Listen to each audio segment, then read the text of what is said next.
lọ́kàn rẹ̀. Sincere intention ni pé ó mọ déédéé bí shock absorber rẹ̀ ṣe mọ́. Bọ́ bá ti ń kọjá iye tí ara ti ń wọ̀nù ẹ mọ́ káwọn ẹyẹ gbígbí nísìnyí. Aró ti máa sùn fẹ́ lò míì tí pé ọ̀n kọjá yẹ fa ìwé lómi ò ní bọ́ kí dẹ́rù mo fi slump. Àkọ́kọ́ ni pé be sincere to yourself.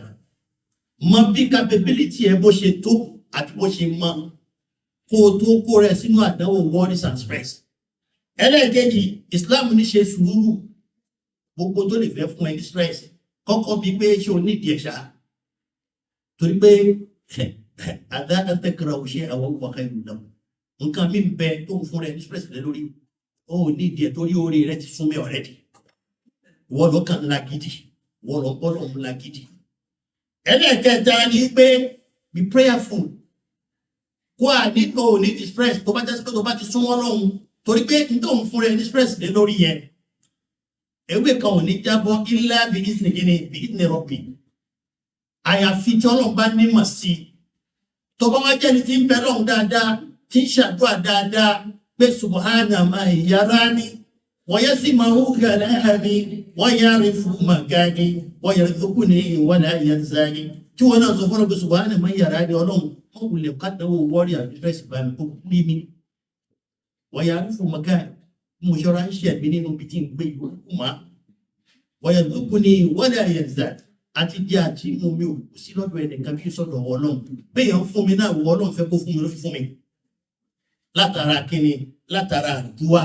Islam ní tẹra má dúà tẹra mọ́lọ̀ súnmọ́lọ́run bọ́lọ̀ súnmẹ́ dépò tó fi fún rẹ̀ ní stress tó fi wá ti bẹ̀ ní hypertension tó ti bẹ̀ ní depression wọ́n máa bí ọdún kan tó lò ti gbàgbé torí bí stress bá gbọ́dọ̀ ọkọ̀ bẹ̀rẹ̀ sí gbàgbé kan ọlọ́mọ ha ní ẹlẹ́ẹ̀kẹrin òun ní ìyá mi lẹ́yìn ẹlẹ́ẹ̀kẹrin òun ní pé jẹ́ni tí ó mú orí Ọlọ́run fọ́lọ́run jẹ́ni tí ó máa dúpẹ́ wọ́n máa gbogbo gbàkọ́lọ́ máa ronú sọ́lọ́run ló sá máa complain. Ẹwù àsàdátù wa tá à ń ṣe ẹ̀rí ẹ̀yìn Ọlọ́run ló pọ̀ mbẹ́. Ọlọ́run fẹ́ràn kéèyàn máa yún ẹ̀rí tí wàásù bá yẹn lómi títí owó tó yẹ wọ́n máa nágbọ̀ kan láwọn pépà fún báyìí yóò máa jù ọ̀rọ̀ Ọlọ́run jù bẹ́ẹ̀ lọ.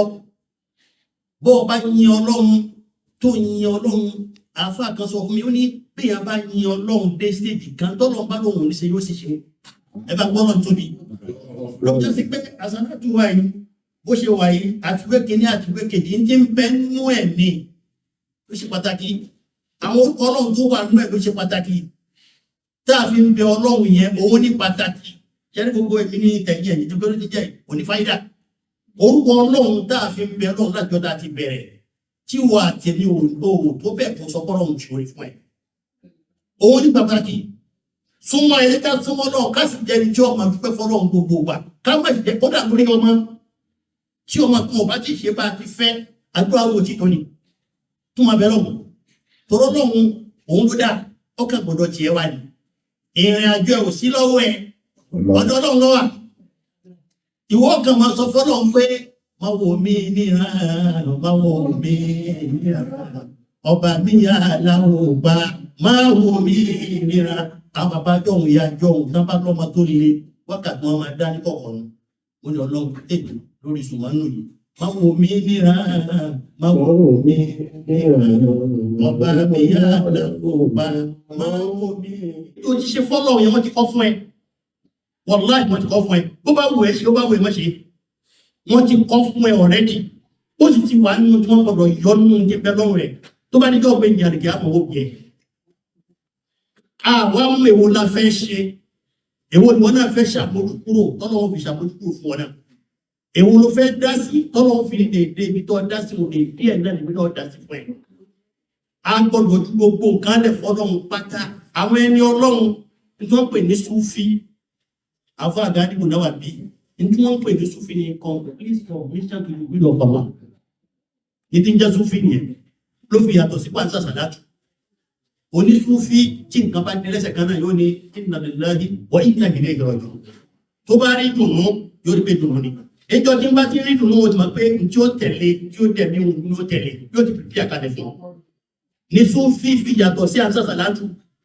Gbogbo àwọn bàbá tó wà lójú ọ̀nà Súfí yẹn níjọ́ tí wọ́n bá rí ní tùmọ̀ àwọn ẹ̀kọ́ máa fà wọ́n ni pé kí Ọlọ́run fẹ́ fi tẹ̀lé nínú yìí. Wọ́n bá rọ́mọ tí ń ṣe dáadáa nínú ọmọ wọn, ẹ̀rú wọn á bà wọ́n pé Ọlọ́run wọ́n ti bí ọmọ yìí gbà lọ sí mi. Ètí ń jẹ́ ojú ọ̀nà Súfì nìyẹn. Gbogbo ìgbà tó bá ń sin lọ́run, má jẹ́ nìkan ó mú ẹ̀ṣẹ̀ Ọlọ́run látara ọ̀rọ̀ ẹnu. Má jẹ́ nìkan ó mú ẹ̀ṣẹ̀ Ọlọ́run látara Ọlọ́run ṣọ́ ẹ. Bóyá n tó ń ṣe yẹn, bóyá bó ti ń ṣe wọn àti bẹ̀rẹ̀ Ọlọ́run fẹ́ gbàdá ẹ lóhùn. Àmọ́ gbà tó bá ti bẹ̀rẹ̀ kán Ọlọ́run ní ilé ojú ayé ní ṣe kò sí ìfẹ́ inú ìfẹ́ ọ̀tàn kò sí ń bẹ̀. Nínú tí èèyàn fi bọ́ nínú stress ni pé complete submission to the will of Allah. Ẹ wo tí èèyàn bá ní stress problem, wọ́n bá refer sí psychiatrist. Àwọn nǹkan tí Islam kàkà lẹ́yìn náà ni àwọn psychiatrist yẹn náà máa ṣiṣẹ́ ní lórí relaxation. Wọ́n ní koríko ń ṣe mi. Tí wọ́n bá ní kó ọ̀fẹ́ bọ́ wọn àfi ọ̀ṣun ní medication. Ẹlẹ́ẹ̀kejì ni pé wọ́n ní pé koríko wà positive yẹn ni pé gbà ń bí ọgbà náà. Ó dàbí àwọn abomi fún èèyàn tó ń tọ́wọ́ bá ti nígbàgbọ́ nínú omi.